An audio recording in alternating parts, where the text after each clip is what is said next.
So a few years ago, those of you who are fans of Graveyard Carz will recall we drove up north to Washington. I took my little buddy Chrome Dome, and we went to Washington State because I had heard of a couple of Chargers that were sitting in a swampland type of field that could be purchased. I knew that when I left here, based on the description, there wasn't much left of the cars, but they could make potentially good parts cars. So we went up there, and subsequently we bought those cars. They're coming to get you, Barbara. Buried deep in the Pacific Northwest, one team in Springfield, Oregon, takes on the impossible, finding dead Mopar muscle and bringing it back from the grave.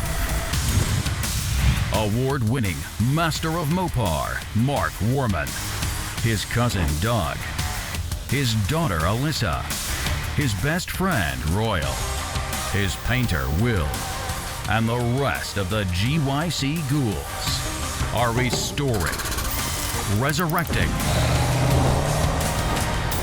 and recreating some of the fastest, fiercest, and rarest muscle cars on the planet.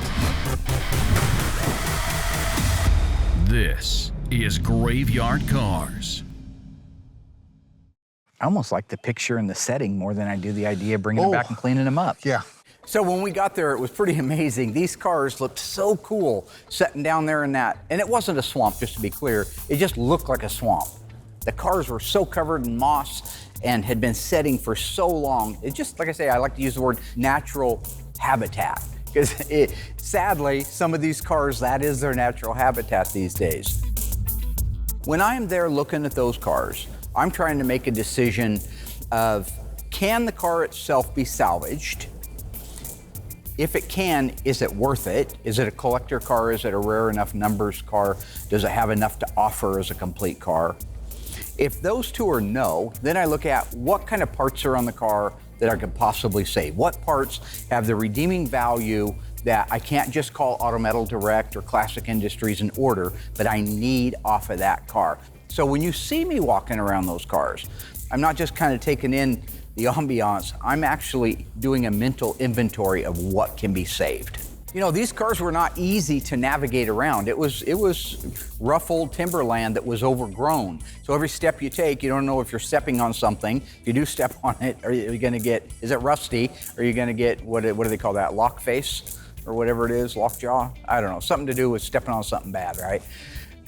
But looking at the cars and trying to determine what parts are good, these cars are covered in moss. They're covered in dirt, they're covered in debris. So you have to have some experience, number one, in what you're looking at. Number two is just take your time, walk around and slowly inventory everything. A lot of stuff at a glance you just knew was destroyed on them.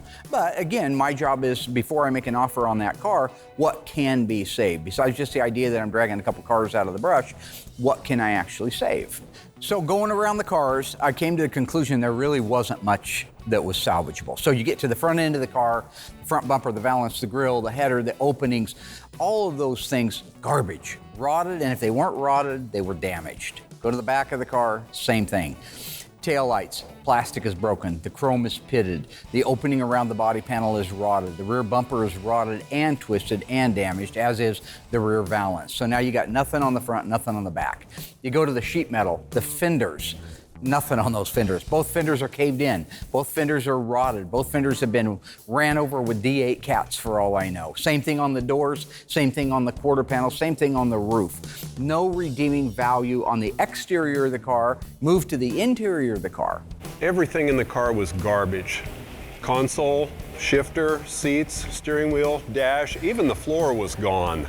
The interior of the car is interesting. Almost everything was in there. The instrument cluster was missing on the one car. The other car that had no floors in it had nothing in it. But the one I was looking at had the console, the steering column, the seats, all those pieces were in it. The downside is, and this is what I was talking about earlier, they were garbage from being exposed to the elements for however many years. Otherwise, we could have used console pieces. We could have used the shifter for something. But at the end of the day, that interior had a great big goose egg for any value. When I was done looking these cars over, there was very little that could be saved. All the sheet metal was destroyed. All of the interiors were destroyed. Under the hood destroyed. Bolt-on parts, everything destroyed. Except the reason I'm sharing this with you now, which is the roof inner structure. on both cars was salvageable. That's why I brought all this back. That's why I'm walking you back down memory lane. We are about to save a car because of those two cars. And when people laugh at me and say, why did you go out and buy junk? Why did you pay good money for junk that has nothing on it? Those two parts are why.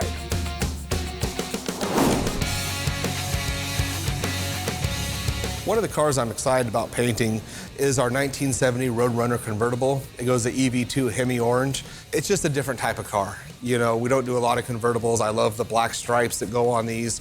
So anytime you can change things up a little bit, it's always fun. Sorry, folks, but that is not true. EV2 in a Plymouth lineup is called Tour Red, not Hemi Orange. And I've told Will this multiple times. He should know it by now. So the Tour Red EV2 Roadrunner came to us a couple years ago. It was in pretty rough shape, but we're at the point now we're ready to mask it up and get primer going on it. When the Roadrunner came to us, it was in bad shape. I mean, everything from the firewall back had to be replaced. We did floors, under seat pan, rear frame rails, quarters, rear body panel, all of it needed to be done. This car was actually featured in several episodes a few seasons ago where even the inner rockers were destroyed from rust. The car was just really a Midwest rotten car. And we talked about the reinforcement angle iron that goes inside of the rocker. So in case you guys missed that, that was a really, really neat bit. Because they had to be replaced, we were able to take the rocker off of there and show you what that piece looks like inside. So the piece I'm talking about is right here. This is 1/4-inch plate steel. It's shaped and mimics the inside of the rocker itself. So it follows the bottom of the rocker, up the side, and across the top. So you see right here, it goes all the way out to here, and then it spot welds down inside here. This being 1/4-inch plate, and it runs all the way from the edge of the rocker here to the very front. You won't see that in a hardtop car, okay? If you go out to our hardtop, our 1970 Coronet, and take a look at that, you'll see what I'm talking about. It's because we have no roof to hold the car together. Chrysler thought, and rightfully so, it would be a good idea to reinforce the rockers. So that's what these are. I believe that this part is actually available in the parts book. I think you can go back to the original parts book and actually order one of those back in the day if you were to happen to get in a wreck. So we have the other side opened up, and this is ready to get the new inner rocker. That's how we were able to see all of this. We already did the inner rocker front section here, like I said, with the floor. So this piece will go in this, set something like that. Across the bottom, it'll get spot welded along here. And it'll get plug welded down here. And that will help finish off the reinforcement and the strength of that rocker panel. So we're kind of, what we wanted to do, because it was so rotten in the main structure, is we wanted to do it piece by piece so we didn't lose the overall geometry of the car. Like we have in the past, when you blow something completely apart, you can lose things, lose its geometrical shape, and so you're fighting that all the time. So in this case, if you just leave it together, it moves it a lot faster through here. You know, from that standpoint, I guess you kind of consider myself a bit of a teacher, or maybe it would be a guru if it was a religious thing.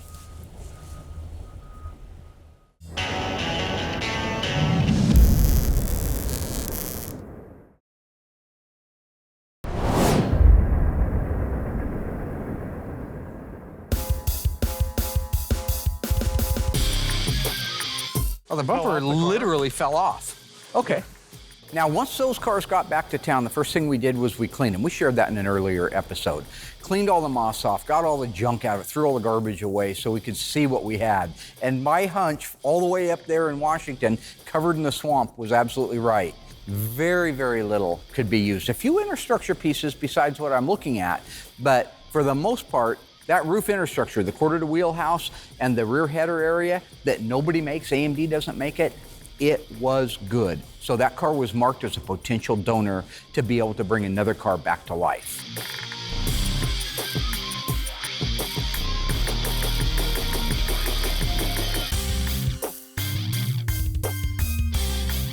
About a year ago, I had a gentleman out of Texas reach out to me.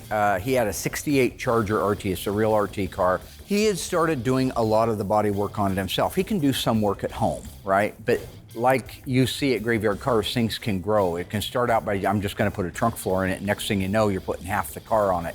That was what happened to him. He was unable to do all of the work, the massive amount of metal work on the car that needed to be done. And like with the cars that we do here, it grew and grew to a point where he wasn't able to do the repairs at home, so he sent it to me. When that car got here, it was more complete than you see right now. We cut some of the outer parts of the quarter panel off and the rear body so we could get it dipped and get everything cleaned that's inside of there. We knew it all had to be replaced. So the way you see it isn't exactly the way it came to me, but it's not far off from it. So now when you look at the car, everything that's off of it, you can see there's no back window inner structure, I'll call it. It's really part of the quarter inner structure, but if you look at it, there's nothing back there. It's wide open space. The package tray is gone. The opening around the window that the skins would go up against for the quarters that would make up the back window opening, they're completely gone. So that area that is so crucial, not the package tray because they do make that, but everything else they don't make, that's what we're going to be using these donor parts for. So as I had mentioned, the pieces that we're going to be saving off of the donor cars that came out of Washington are these roof reinforcement parts. Here's a great example of how a car that looks like junk can still offer a little something. Those reinforcement pieces are going to allow us to put this RT together. Now, the whole reason I'm really sharing this with you is this is a major project on this RT that we're doing. We're going to be replacing almost all of the metal on it, kind of like our 71 CUDA that we did a couple of seasons ago that we built from scratch. We're not building it from scratch, but we're doing a lot of work on it, and I wanted to share every step of that process. People like it when we show you how things are done on areas that you wouldn't normally see anywhere else or on another show. So that's the whole point behind why I'm taking time now to show you all this stuff. The owner of the vehicle had cut out that back window opening that you see. If you look where I'm pointing there on each side of the window opening, that's where the material's missing from. Those are the areas that they don't make new. Now, I would have also probably cut it out because it was rusty, but I would have kept the pieces as a template and tried to duplicate them. Those parts are gone, so the next best thing we have is to find the donor part and put in there. Those will be saved from the original cars up in Washington and grafted onto this car. You know, when it comes to the paint side of things, obviously I'm very knowledgeable on it. I'm not the metal guy though. I'm not as knowledgeable about the metal.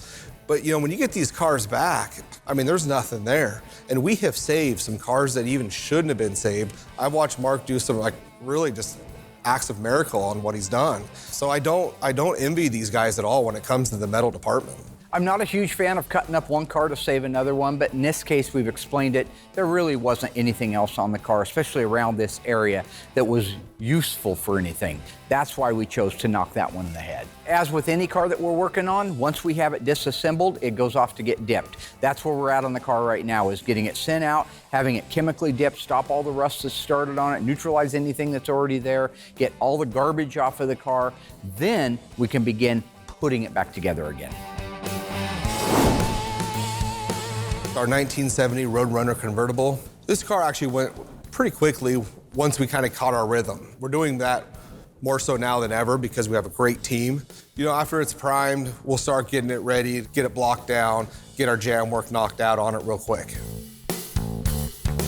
When I talk about jamming, it's the areas that are hard to get to, the stuff that you got to paint first before you can put the car together. Underside of the hood, door jams, the underside of the doors, the deck lid, the trunk, all of that stuff that you can't get with those panels on, you get them all done while they're apart. So when you put the car together, it's just a matter of blocking the car down and then doing the final paint. You know, the process is the same whether it be a jam or the outside of the car.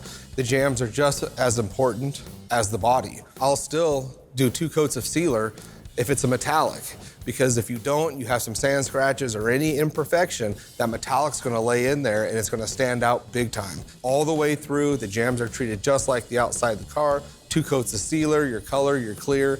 That way, when they open the door, pop the hood, open the trunk, it's like, wow, that looks great, just like the outside. As I was saying, since the interior is black, that means we have to do two-tone on the doors. So what I do on the door jams, because it's kind of the simplest, quickest, and easiest way, the door itself, I'll just single stage the whole entire door jam black. Let that dry overnight. Come in the next day, run my tape line right where that weather strip goes, then mask off the black, then I'll shoot the orange. And yes, it needs to be perfect, but when you're training somebody like Noah, If he has a little bleed through onto that black, it doesn't matter because when you unmask it, you can just wipe it off with some solvent.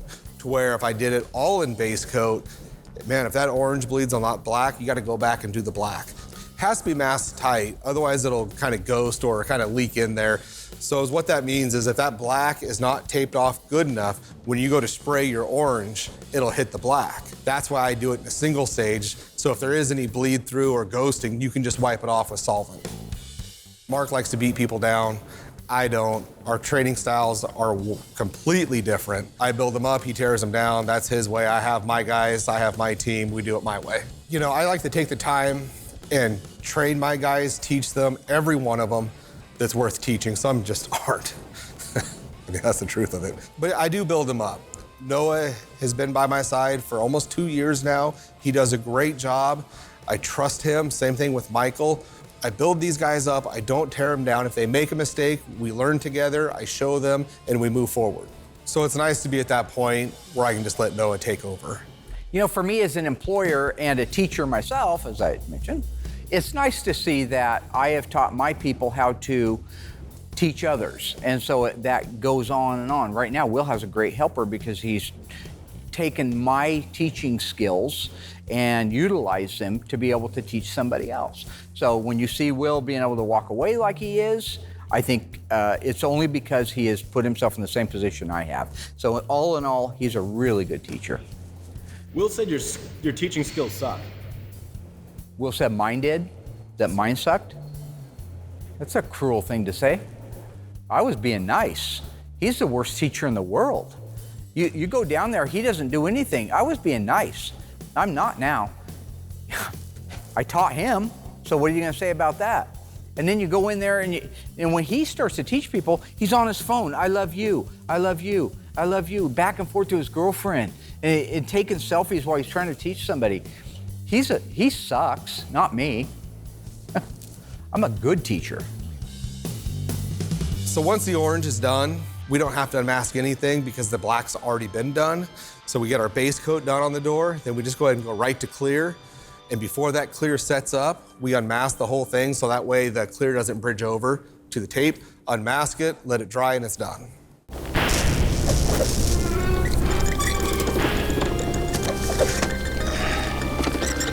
Several seasons ago, we finished the restoration on this beautiful 1970 Dodge Challenger RT. This car is a factory 440, 4-speed, 354 Dana in plum crazy. True or false, the only thing we added to that car that it did not start life with was the Rally instrument cluster. If you think you remember, shout out the answer. Stay tuned after the break. I'll let you know how you did.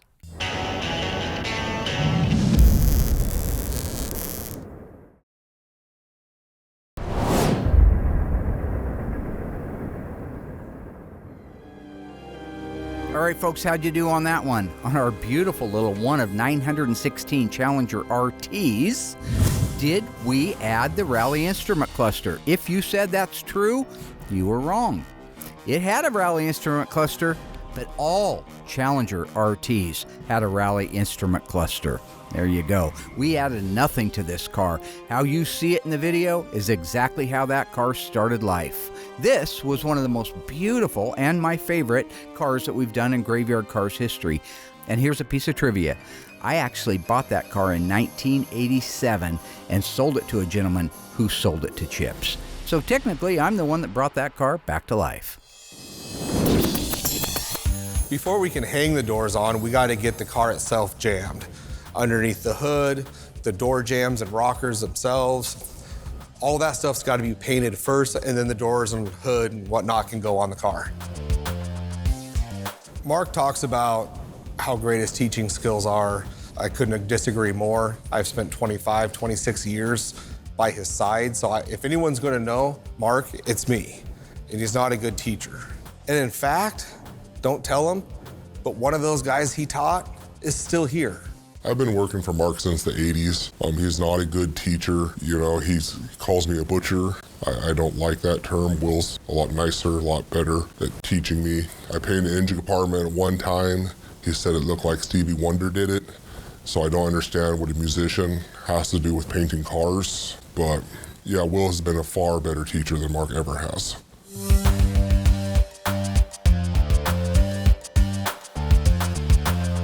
Now that we have the donor car cleaned up inside, I want to show you what parts we're going to be harvesting off of it for our 68 Charger that's at the dipper, and how we're going to do that. This is very, very intricate work.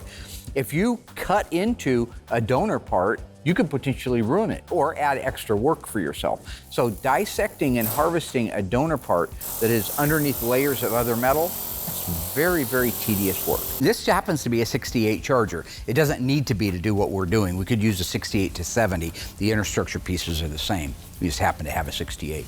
Where you see these markings at right now, what the body man's going to do is he's going to cut on that line, but he's only removing the outer skin. There's a whole bunch of reinforcements inside besides the pieces we're looking to harvest, but you got to get access to them. So step one is clean the car up so you can see what you're doing. Step two is mark out where you want to make your cuts and get the meat out of the way so you can get in there and surgically remove the parts that you want. So right now he's getting ready to cut all of this out. Once he has that out, I can walk you guys inside and show you exactly what it looks like and how we do the next step. Well, I'm really happy in the mechanical department. I cannot believe what Shane and other of these body guys can do to put these cars back together. I would never imagine that cars like this Charger could be saved. I've known Shane for years, went to high school together. We spent actually a lot of time together. Came into the industry at the same time almost, and he just went for the body side and I went for the paint side. And we've worked together a couple times for Mark and then kind of went our own direction. So it's cool to now at this stage in our life, at being 42 years old, that we're back together again. We have a lot of great memories of stuff we did when we were kids. We laugh and joke about it. But watching him do what he does, he's a very talented guy. He takes these cars that are at nothing and he's very, very meticulous. He's fitting everything, making sure everything is just perfect, and he's just a great asset to the team.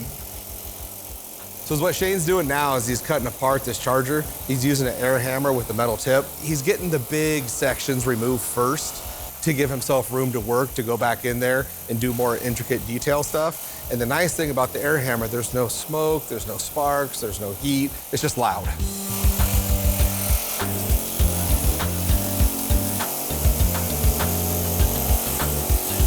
I can't believe how Shane can take a impact tool like we use in the mechanic shop, and he uses it to cut these cars apart, and I can't believe what a good job he does.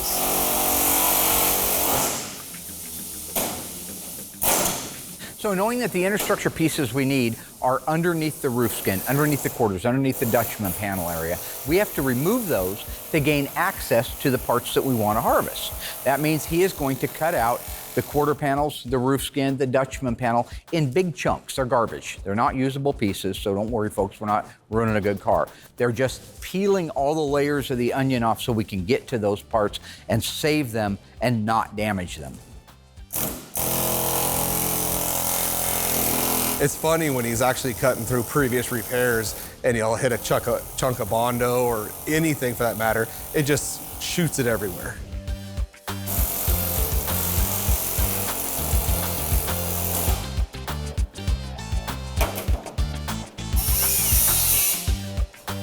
Now where the beam goes across the inner structure and the quarter panel lays over it, that's right against the bottom of that quarter skin. That's why he is switching over to a cutoff wheel versus the big zip rattle gun that's going to go through there. You have to be cautious and not damage the pieces that you want to reuse.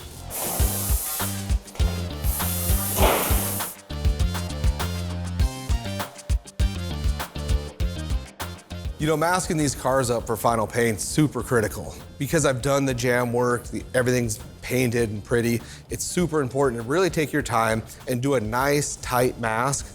Therefore, overspray doesn't get all over everything that you've done and ruined it. And there's nothing Mark hates more than seeing overspray all over a car. I masked up a car once. It looked beautiful, honestly. Mark came around, tore it all off, said it looked like Ray Charles did it. And then he talked about wiping his ass with it. I mean, talk about tough learning, right? So once the car is all masked up, wiped down, and tacked off. At that point, I'm ready to put my sealer on. I'll do 2 coats of that. It's the DCS 2005 gray sealer. It'll fill all those little tiny imperfections.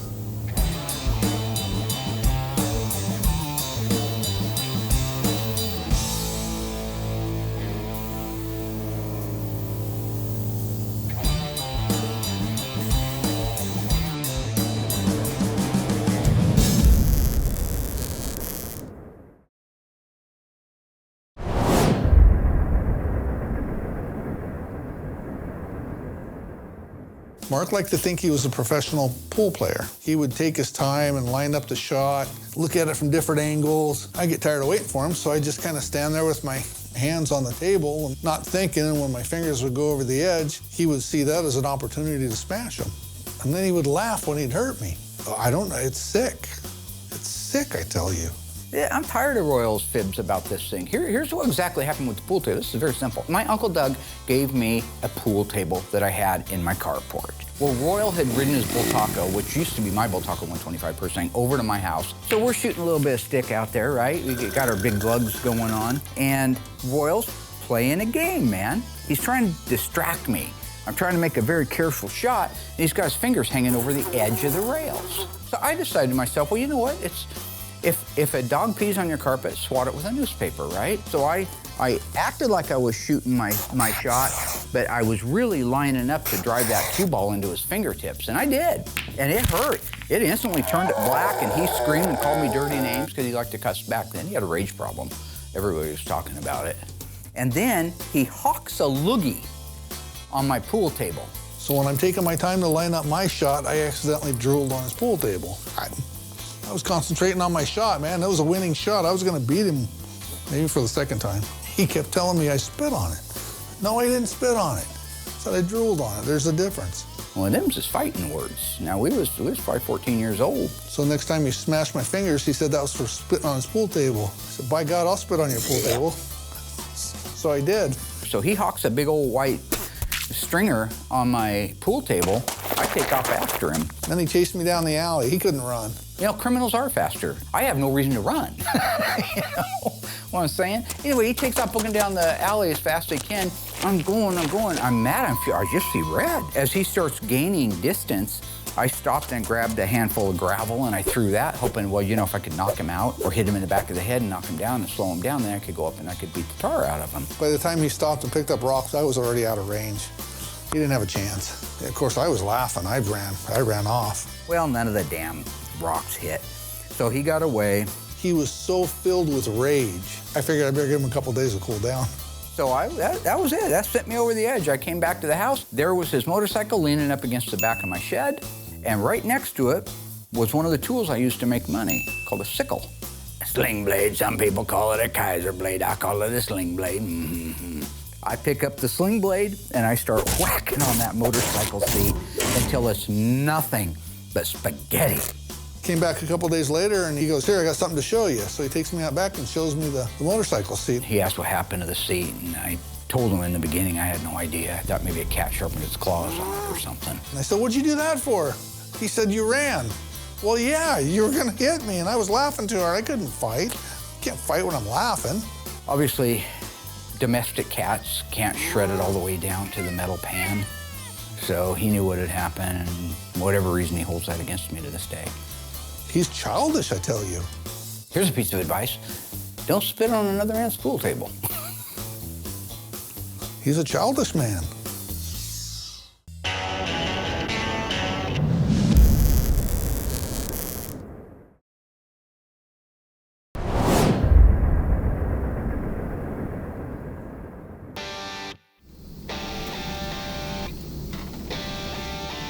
You know, EV2 Hemi Orange is actually a very transparent color. And Tor Red. Go ahead. Why are you here? I am here because I do not trust you any longer. What? Audience, you notice that we've changed positions. What has happened? You don't trust me? We've changed the camera. No, you said I was a bad teacher. You're the worst teacher God ever created. I agree. Okay. Then why would you call me that? Because you're not good either. Tony is the only one that is a good teacher. Tony is a terrible teacher. All he's thinking about is food all the time. He knows a lot, he doesn't but he's not a good degrade. teacher. He actually takes the time to explain. That's all he does. I call him up and say, hey, do you know? No, you call him up, you're like, hey, fat, beep. That's not true. I'll call him up and I'll say something like, hey, Tony, do you know if the, whatever it is, a 71 E-body with a A34, should that have an 11-inch drums? We talked about that there before. I don't know why you don't write this Well, stuff I down call there. Tony. It's on my flash drive, that there. Just gonna Just stop do your it. thing. You know what? I'm This done. is stupid. Good. Thank you. No. Shoot. I'll be quiet. Next question.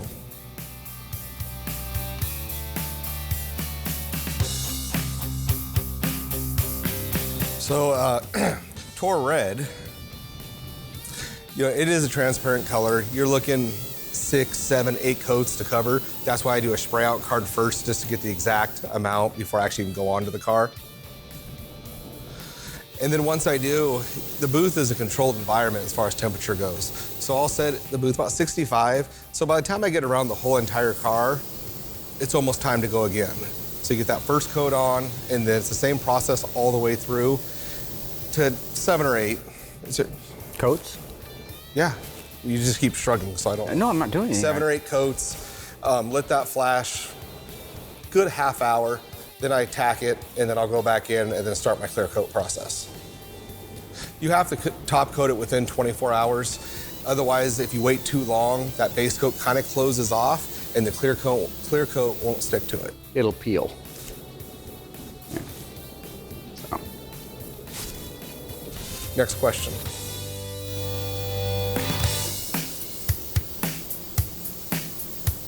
So a lot of circumstances, these cars are too big to have a hood and deck lid in there with the car. So I'll do them separately. The air pressure, I have a digital little gauge on the back of my gun, so I know the air pressure is good. However many coats I put on the car, I put on the hood and the deck lid when I go to do them. So I've never had a problem actually painting them separately at all. No, I just remember some of the repaints we've done. But go ahead. I'm not here. No, I'm just playing with you. He does a good job matching the paint.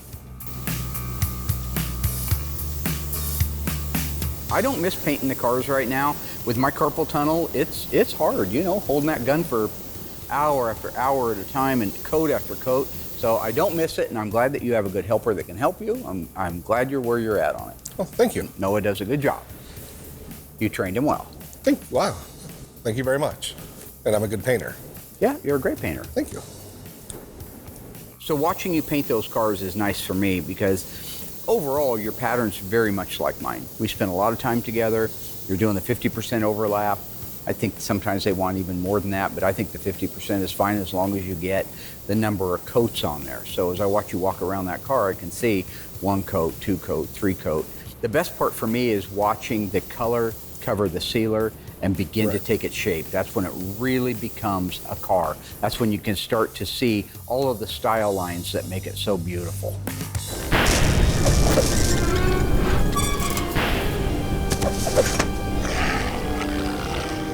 The world-famous Phantom Cuda left the factory with a 446 barrel engine, a 4-speed manual transmission, 354 Dana, and an N96 shaker hood. How many of these cars were made? Was it 18, 108, 1,008? If you think you know the answer, stay tuned after the break. I'll let you know how you did.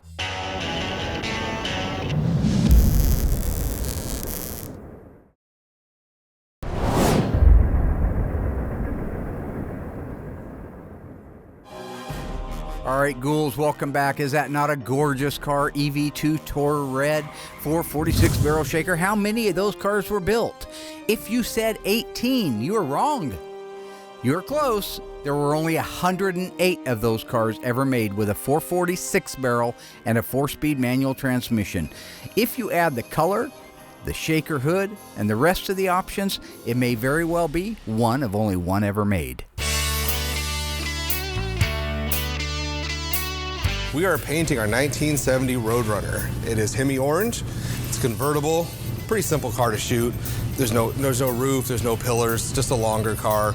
We don't have it on a whirly because we want to make sure we maintain the... So here's a great example. I spent all this time trying to get my color done, ready to move on to the clear, and then Mark's normal routine, whatever he can to get himself on TV, even more than he is already, Comes in with the dog, comes in with the hat. Stop you right there. That is not exactly what happened. I was trying to get your attention, you dump. I was trying to get his attention. For what? Because there were problems in the base coat that I could see. What's a dog going to do with a Mopar hat? The dog is something where you go to the ear with a point and the heart with a story. There's a method behind my teaching. I've told you that. You say I suck as a teacher, but all of those things have added up. Does the car look good? Yeah, because I did it. Okay. So when you're doing your interview, I noticed that you like to keep the attention on you. And you say you block me out. But maybe, just maybe, there's something actually important being said behind you. Like moonwalking in a stupid hat? Has a point to it, absolutely. Zero. Michael Jackson. Well, I don't know This is about exhausting. that. What about when I was walking down the stairs and it looked like I disappeared?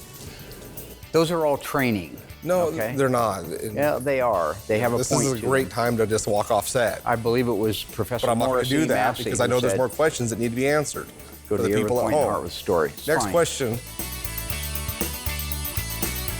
What you don't understand is I'm trying to help you be a better painter, okay? I'm taking my I'm trying to make you be a better painter, a better man, a better husband, a better father. Oh my God. I am taking. Are you doing this right now? I'm taking you under my wing in these situations, and I'm saying to you, it's okay to be you. It's okay. It's okay to be a little silly sometimes. You walk around so serious and so balled up. I really worry with your excessive weight, your blood pressure, and your cholesterol that you're not going to be painting much longer. The only thing you're going to be painting is the inside of a casket from 6 feet below. Did he hire a new painter? For me, it would just be nice when I make so many efforts to be a good instructor and to help make you a better person, to get a call from your wife, get a call from your kids saying, hey, thanks for making Pops a better dad. Thanks for making him a better husband. Denise. God rest her She's soul. alive. Call me up and say, Mark, thank you so much for taking care of my son. You've really made a difference in the family. Yes, you have taken care of me. Made me a better husband? No. Better father? No. But you have taken care of me. I just think at the end of the day, some of the things that I do should be held up more as a example of what to do versus what not to do. What is happening? Someday, when I've shuffled from this mortal coil and am no longer, I hope that you reflect back on these days and say, he made me be a better person. Set me up on that mantle. Put me up there. It's okay. And say, you done all right by me, boss. You done all right by me. I mean, all right, yeah. You want to be on my mantle? Yeah. Oh, yeah. Some of my remains. And I don't want the barbecued ones from the cremation. I want, like, maybe my up there. You want your cremated? Oh, I'm not going to cremate it. I want it cut off before I get cremated, and I want it up there so you can remember me. How would I even? That's weird. How that? So my way of remembering you is your on my mantle? You say tomato, I say tomato. I don't.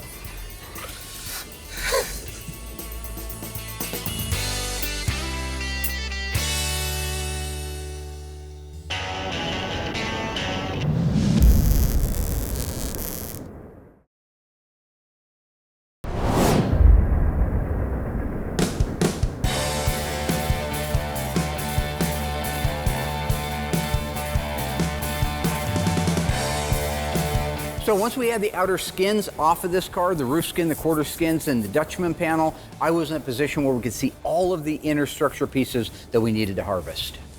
The parts that we're looking to save right here are the roof inner structure to the wheelhouse and the quarter inner structure to the quarter panel itself. These are the pieces that aren't being made. Now, just a quick side note, AMD did just announce that they are making these pieces for the E-body. That's right. Remember back a couple seasons ago, we talked about that they weren't being made? Now they're making them. They called me up and they gave me a personal thank you and said, thank you for helping us be a better company.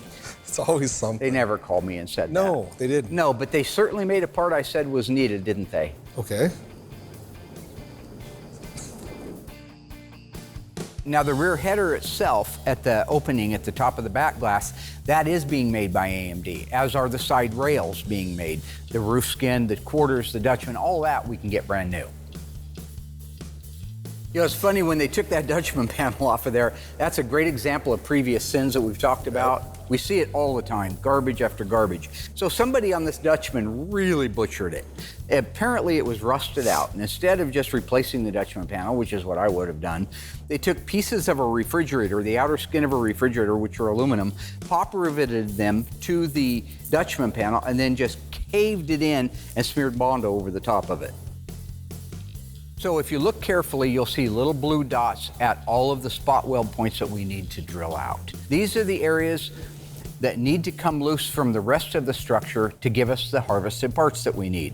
So everywhere that there's a blue dot, at the wheelhouse, at the back opening, at the Dutchman, all these areas need to have the spot welds drilled out. Now, the reason we're drilling out spot welds is the same reason we do whenever we harvest a part. We want to be able to put this piece back in a car in the same factory fashion. So we have to dissect it from the other pieces to do that. Now, this one's a little bit more intricate because we want to put on that quarter reinforcement to wheelhouse area along with a section of the upper piece and the side header. We figured if we can put that in as one unit, our geometry will be automatically established because it's a good part, and it'll save a lot of cutting and trimming. Once the body man has established what spot welds need to be drilled out, it's much easier to have full access to those. There's a lot of drilling. So he will cut these pieces out in a larger chunk, much like taking off the roof and the outer quarter skins. He's going to take a torch and blow out larger footprint than these parts.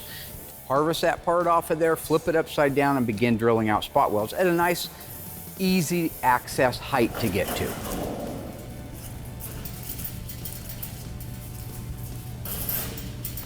Now that the major piece that we're going to be using is cut out, they'll take it over to the bench, drill out all the spot welds, clean it up, do the same thing to the car that is going to receive it. Next time you see that car, we'll be putting that roof infrastructure on.